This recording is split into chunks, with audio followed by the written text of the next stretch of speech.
So, what has the experience, Dan, for you been like at being part of the team to adapt such a novel? What's the experience been like? Oh, it's been a delightful but incredibly challenging experience. I mean, this show is challenging in all sorts of ways that most television isn't. You know, every television show is challenging in sort of bringing a world to the screen, but it's usually based on a world we know and we have a reference for. We're not only bringing a world to the screen that never existed, but it could have existed, and it's such a sensitive subject, we better get it right. So how we imagine the world post-Second World War, that the Nazis and the Japanese are the dominant cultures, has to reflect not just the world that exists in the 40s, but a world that evolved into 62, and an America that is now living under colonial totalitarianism on the West Coast and as an embraced Nazi nation on the other. And we're holding up the kind of mirror to America that is going to make it deeply uncomfortable, in fact, the world. Because it's saying, yes, if you were under the system, you would be a Nazi. And it's saying, yes, if you were living as the Japanese, you would be living as an underclass. And the idea that the conclusion of the Second World War was an inevitability is completely dismissed by Philip K. Dick and says, no, with a few left turns instead of right turns, this is what will happen. And this could happen again. So it's a challenge in ways it's hard to describe. Every single day, and it's a brain ache of rigor to bring this world to the screen with the authenticity and the intellectualism we have to apply to it, because we are so on the edge of being deeply offensive to so many people that we have to get it right and honour the survivors and the people. And have you seen that? Obviously, that's consistent through season 1 and 2. But have you seen it now that you're a little more established? Has it become any easier, no, or is it even more harder. difficult? It gets harder. The bigger our world becomes, the more we open it up, both into alternate realities, but also into expanding the world that we are. We spend more time in Germany. Well, what's the new generation of young Germans like? You know, if you grew up as a privileged class in Berlin in a victorious Nazi Germany, what would your life be like? Would you be rebelling against your parents? Would you not dare?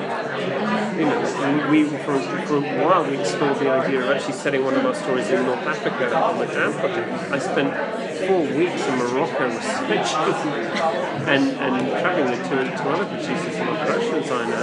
You know what the Nazis would have done in that environment. And we've actually postponed that storyline for a later season, but because our world was growing too much, we were spreading ourselves too thinly, and we had to concentrate on just making the worlds we have right. So no, it's hard. How much more will we see the merging of the realities? Because we saw Tagawa's character at the end of the first season having his eyes open to a new reality. Yes. So how much will we see a merging of those realities, or is it just more of a comprehension? Well, I don't want to do all the talking. I'm going to kind of carry in a moment, but what I would say about that is that we try and take it slow. You can bite off more than the audience can chew sometimes, and although everyone's hungry to have all their questions answered, trust us, they will be answered. We reveal a little bit at a time because it's such a rabbit hole.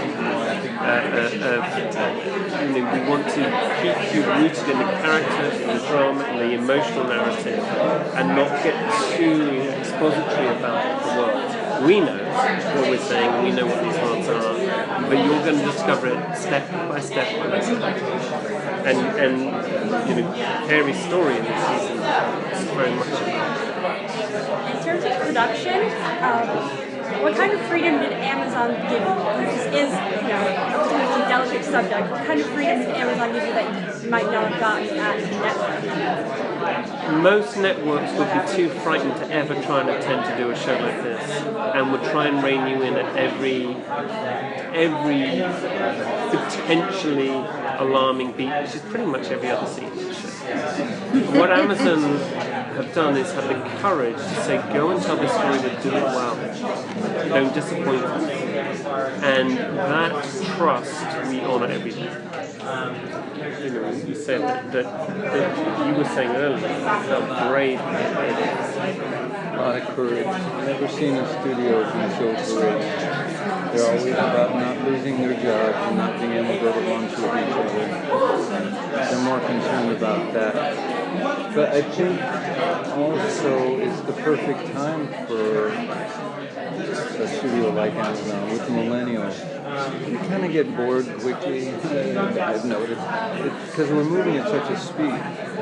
And in that, you got to keep new things, edgy things out of the box. And at the same time, I'm very concerned about bringing a counterbalance to that, or a balance to that, and I think we're part of that in a show that is more thinking-oriented than just American Idol. Something that is just, I mean, that's all valid. It's entertainment. It keeps people from doing something else. Meaningless. But when you can provoke thought within people and wheels start turning, we have a real chance right now. People look at things pessimistically, but optimistically, it won't change until we kind of go through this kind of phase. We've got to identify each other. We've got to know really what that is. All our fears are manifested in this election of what we thought America would be is happening. And at the same time, it makes the millennials come out who haven't been jaded by all of the restrictions. And really, I want for our show to be part of that millennial move, to think a little bit, and to think our generation grew up with the stigma of World War II. I mean, just racist. There hadn't been any more racist war than Second World War, and the Germans and the Japanese were just so took the brunt of all of that.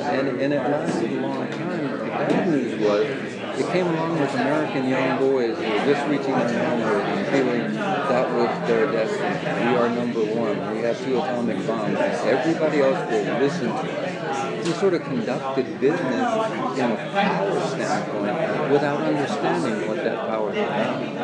And in this story, certainly it represents 2 powers that we never would have considered to have one, and seeing how they're going through that. And so my character, not only although he's absolutely loyal to his family and to the country, there's something else which going to the other side reinforces with me, confirms that there's something more than just what you think is what you think. And it's just a deeper level of spiritual journey, which I think is okay for right now, that we consider that there's even that possibility. We have no kind of program yet. We really have to